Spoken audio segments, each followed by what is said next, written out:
आज pastor Joseph Prince के साथ। प्रभु की स्तुति हो, हालेलुया। तो तुरंत परमेश्वर के वचन की ओर चलते हैं। मैं हजून दर्शन पर और बोलना चाहूंगा।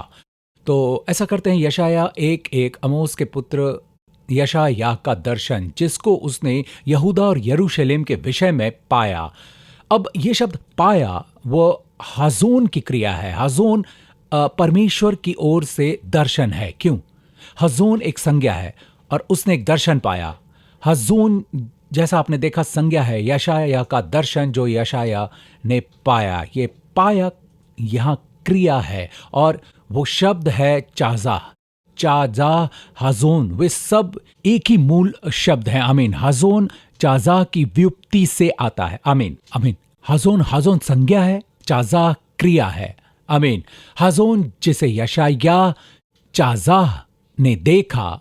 आमीन। मुझे इस पर और बताना है, क्योंकि जब आप इसकी परिभाषा को देखेंगे स्ट्रॉन्ग में शब्द चाजाह को लेकर, तो वो ये है: देखना, समझना, तकना, निहारना, भविष्यवाणी। अर्थात ये भविष्यवाणी देखना है, प्रदान करना। ये दिलचस्प है, एक भविष्य वक्ता के समान देखना। तो शब्द प्रदान करना है, शब्द देखना समझना में है। देखो, निहारो शायद सबका अर्थ एक ही है, पर अलग भांति से ये कहे गए।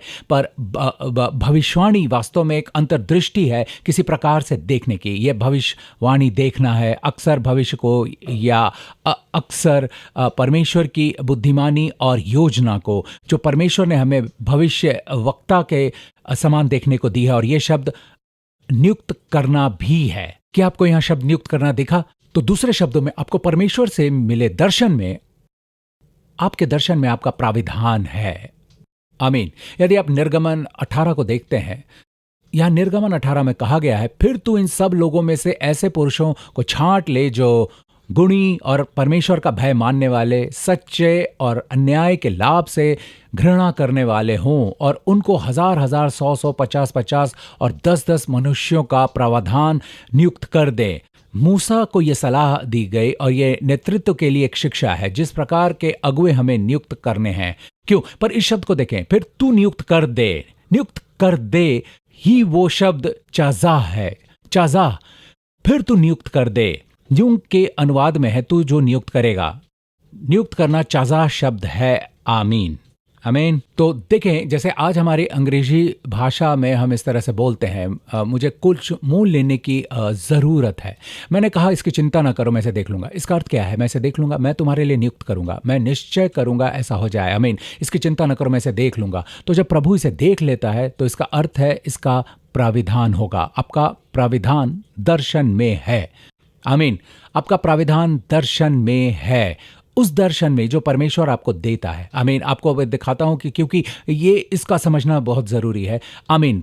प्रभु की स्तुति हो, धन्यवाद यीशु। आमीन। अब हम अब्राहम के जीवन को देखेंगे, हमारे पिता अब्राहम, और उस सिद्धांत को देखें कि परमेश्वर ने उसे कैसे देखना सिखाया। आमीन। इससे पहले उस पर कब्जा करता। उत्पत्ति 13 में जब वो उस देश में पहुंचा, तब उसकी आयु लगभग 79 वर्ष की थी। तो वो मिस्र से आया था। याद रहे, वो कनान देश में तब आया जब अकाल चल रहा था। उसके बाद वो दक्षिण गया, दूर दक्षिण तक, फिर मिस्र पहुंचा। उसके बाद वो मुसीबत में आया और उससे बच निकला। तो अब आगे की कहानी, जब वो बाहर निकल कर आया, ठीक उत्पत्ति 13 में, जब लूत अब्राहम से अलग हो गया, तब उसे पश्चात यहोवा ने अब्राहम से कहा, आंख उठाकर जिस स्थान पर तू है वहां से उत्तर, दक्षिण, पूर्व, पश्चिम चारों ओर दृष्टि कर। मित्रों, ये क्रूस है। हमारी मिरास क्रूस में है। अगर आप उत्तर, दक्षिण, पूर्व, पश्चिम का चित्र बनाएंगे, जो क्रूस को देखेंगे, आंख उठाकर जिस स्थान पर तू है वहां से। अब जहां अब्राहम था, तब वो समय था जब वो बेतेल में था, बेतेल के पहाड़ पर। क्योंकि जितनी भूमि तुझे दिखाई देती है, ये देखना, क्योंकि जितनी भूमि तुझे दिखाई देती है, उस सब को मैं तुझे दूंगा। जितनी भूमि तुझे दिखाई देती है, उस सब को मैं तुझे और तेरे वंश को युग युग के लिए दूंगा। तो अब्राहम ने परमेश्वर से कहा, अगर आप देखते हैं, अगर तू भूमि को देखेगा, जो तेरा भाग होगा, सारी भूमि, अगर तू सारी भूमि देखता है, और जितनी भूमि मैं तुझे देता हूं। आमीन। तो परमेश्वर कहता है, उत्तर, दक्षिण, पूर्व, पश्चिम चारों ओर दृष्टि कर।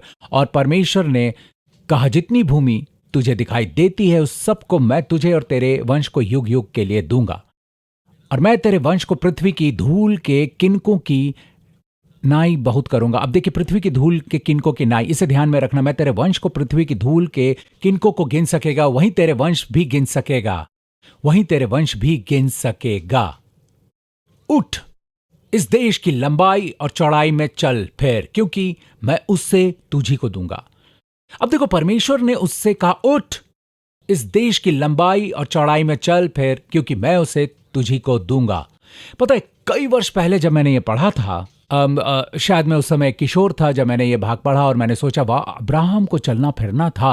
और मैंने ये नहीं सोचा, उस समय तक मैं इजराइल नहीं गया था, और मैंने नहीं जाना कि इजराइल कितना बड़ा या छोटा है। और मैं सोच रहा था बस पूरे देश में उत्तर, दक्षिण, पूरब, पश्चिम चलने फिरने की जो विशालता है, वाह, मेरे अर्थ, वो व्यक्ति कितना स्वस्थ होगा, और उसके साथ मैं संसार भर का समय था, पर वो शारीरिक रूप से चलना नहीं। अगर आप ध्यान से देखेंगे, अगला वचन कहता है, उसने ऐसा नहीं किया। उसके बदले ये कहा कि उसके पश्चात अब्राहम अपना तंबू उखाड़ कर मम्रे के बांज वृक्षों के बीच जो हेब्रोन में थे जाकर रहने लगा, और वहां भी यहोवा की एक वेदी बनाई। उस देश की लंबाई और चौड़ाई में चलने फिरने के बदले उसने अपना तंबू उखाड़ा। तो इसका अर्थ क्या है? क्या अर्थ है इसका? वो चला फिरा, पर दूसरे शब्दों में वो शारीरिक रूप से नहीं चला, वो आत्मा से चला, वास्तव में आत्मा से चला फिरा।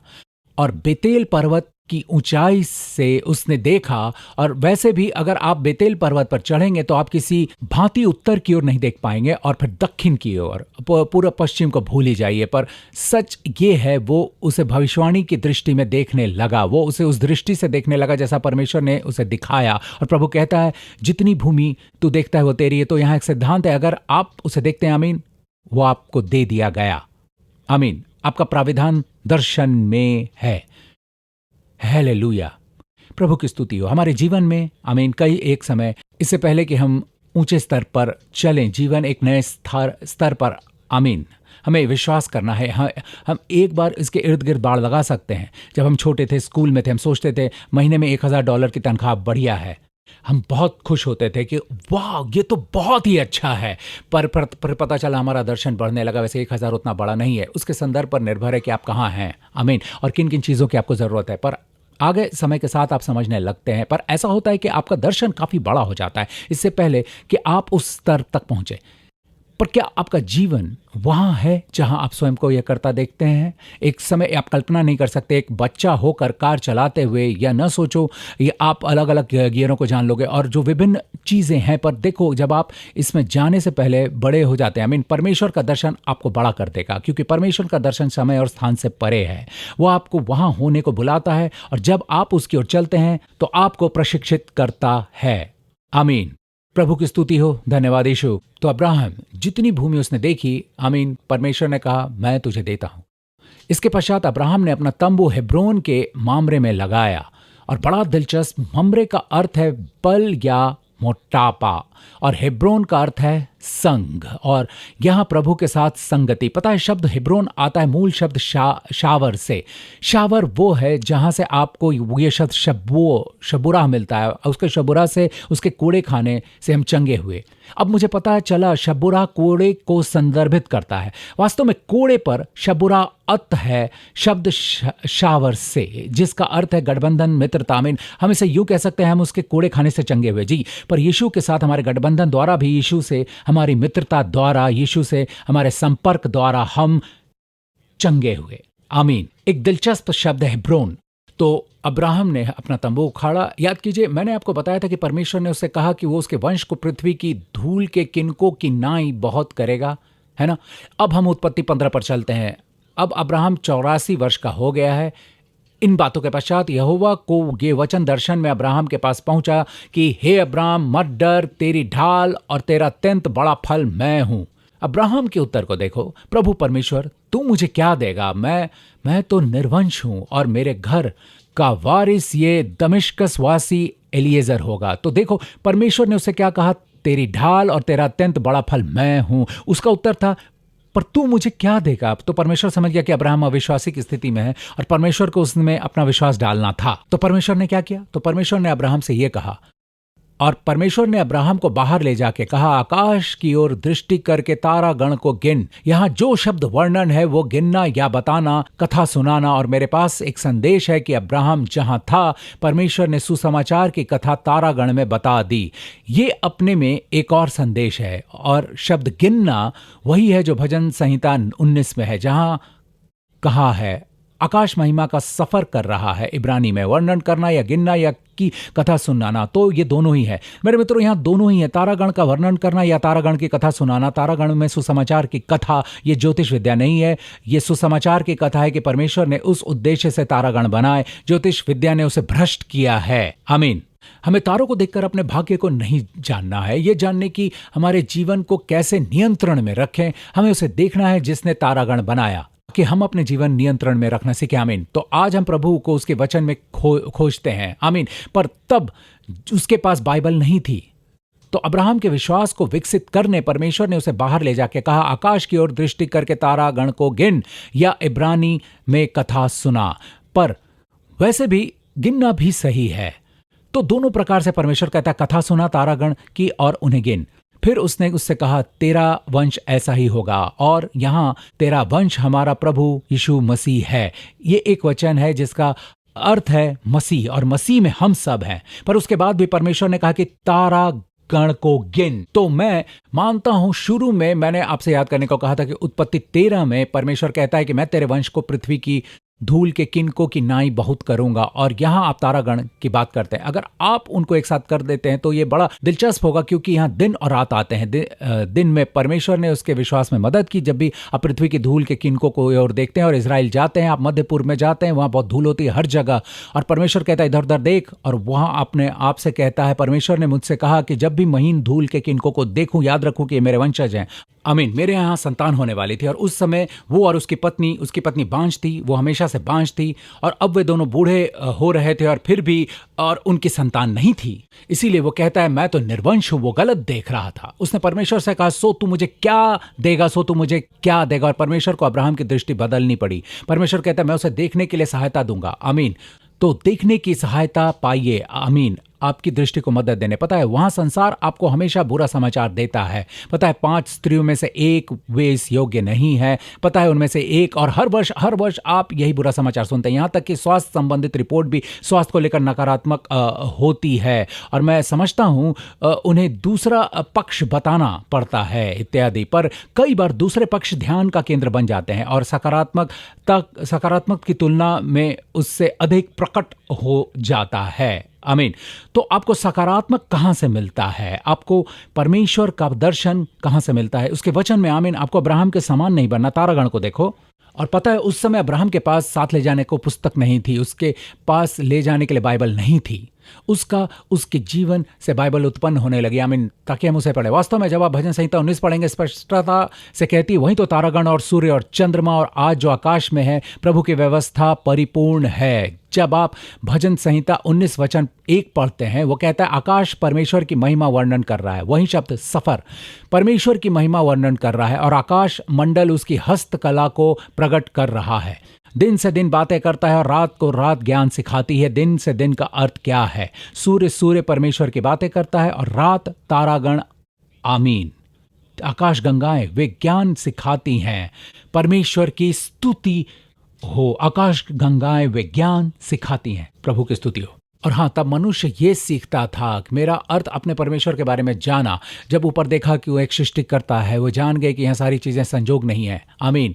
जब हमारे हृदय कठोर हो जाते हैं, हम एक सृष्टिकर्ता को नहीं देख पाते जो इन सब चीज़ों के पीछे है मेरे मित्रों। पर बाद में उसी भजन पर आप आते हैं, और उससे वचन 7 पर, और वो सब सूर्य चंद्रमा और तारागण की बात करने के बदले वो सीधा परमेश्वर के वचन पर आता है। वो कहता है, यहोवा की व्यवस्था खरी है, वो प्राण को बहाल कर देती है। यहोवा के नियम विश्वास से योग्य हैं, साधारण लोगों को बुद्धिमान बना देते हैं। यहाँ हमें क्या बताता है? परमेश्वर के वचन ने तारागण, सूर्य और चंद्रमा का स्थान ले लिया। आमीन। आपके विश्वास को मदद करने। तो आपका दर्शन कहां से आता है? परमेश्वर के वचन से। याद रखना, आपका दर्शन नए युग से ग्रहण मत करना।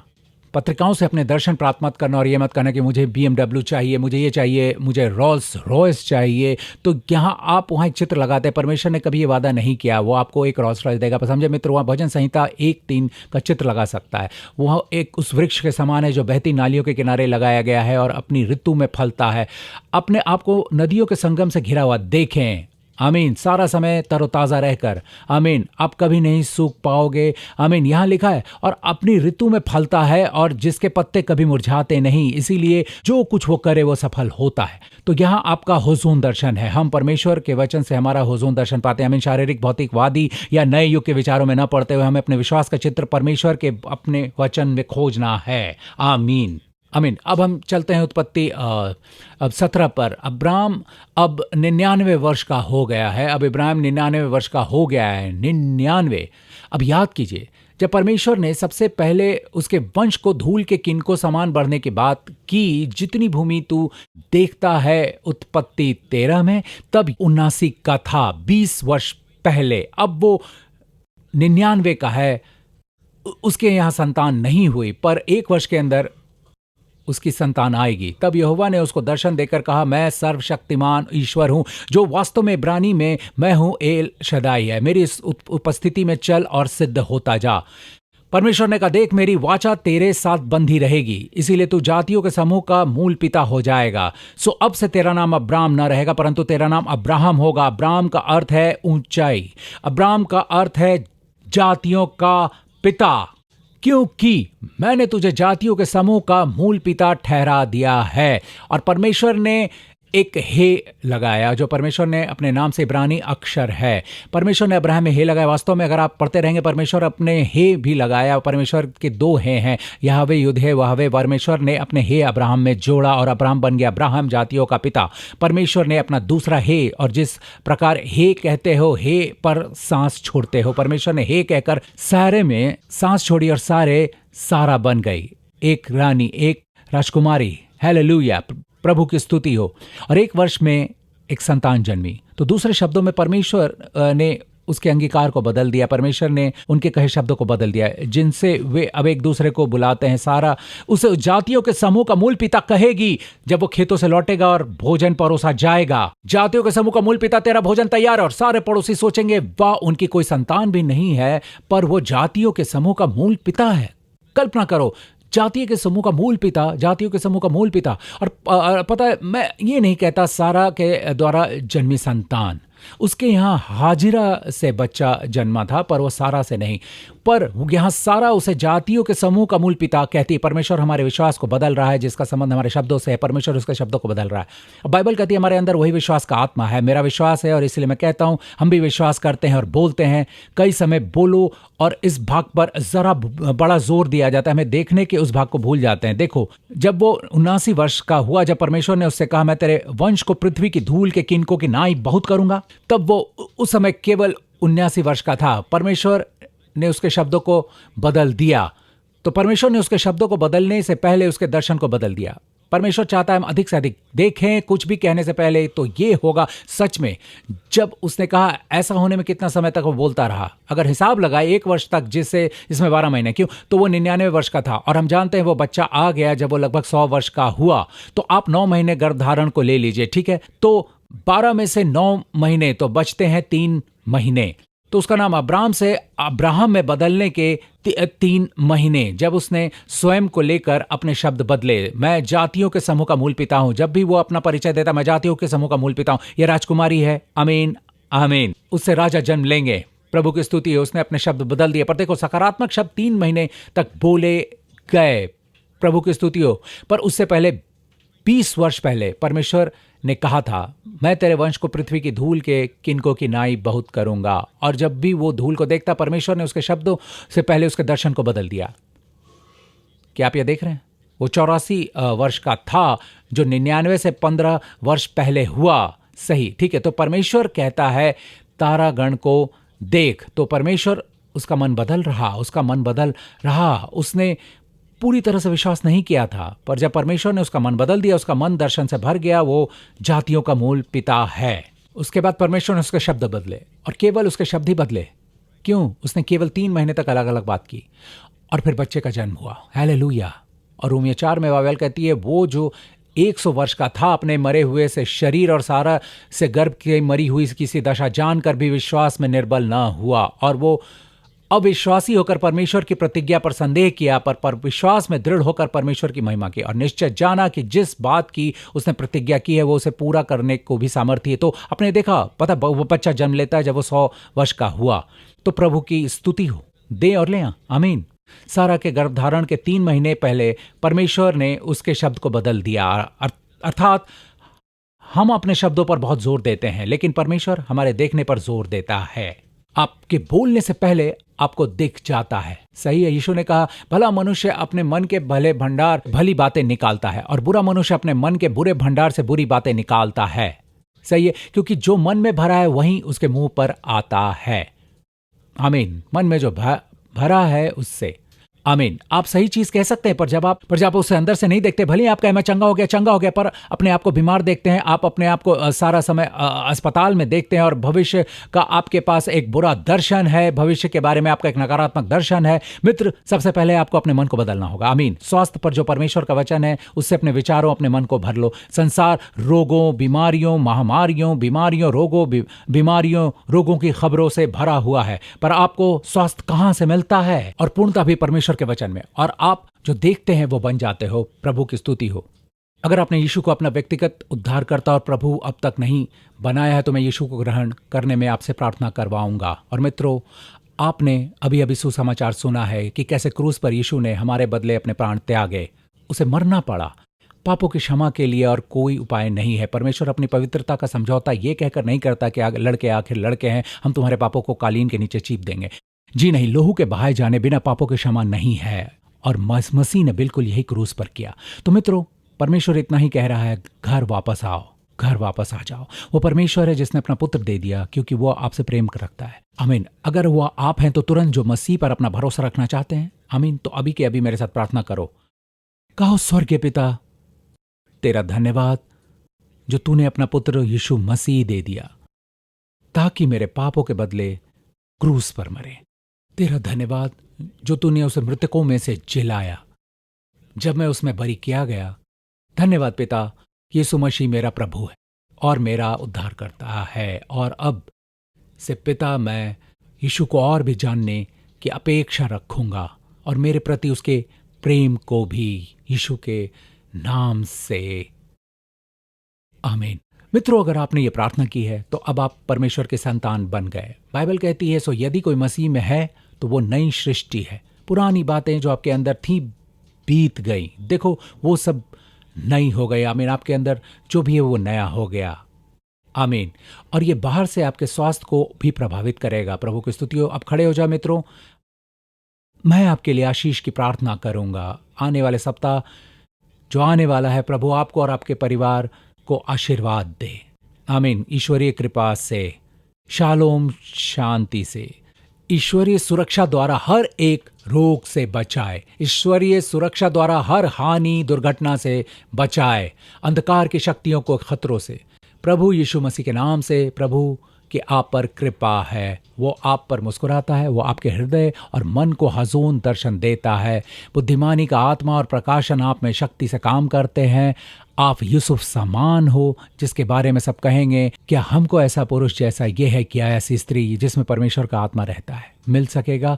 कहाँ से वैसा बुद्धिमान और समझदार व्यक्ति मिलेगा? यीशु के नाम से आपको ऐसा कहा जाएगा। यीशु के नाम से मैं आपको आशीर्वाद देता हूँ। आमीन, आमीन। प्रभु की स्तुति हो।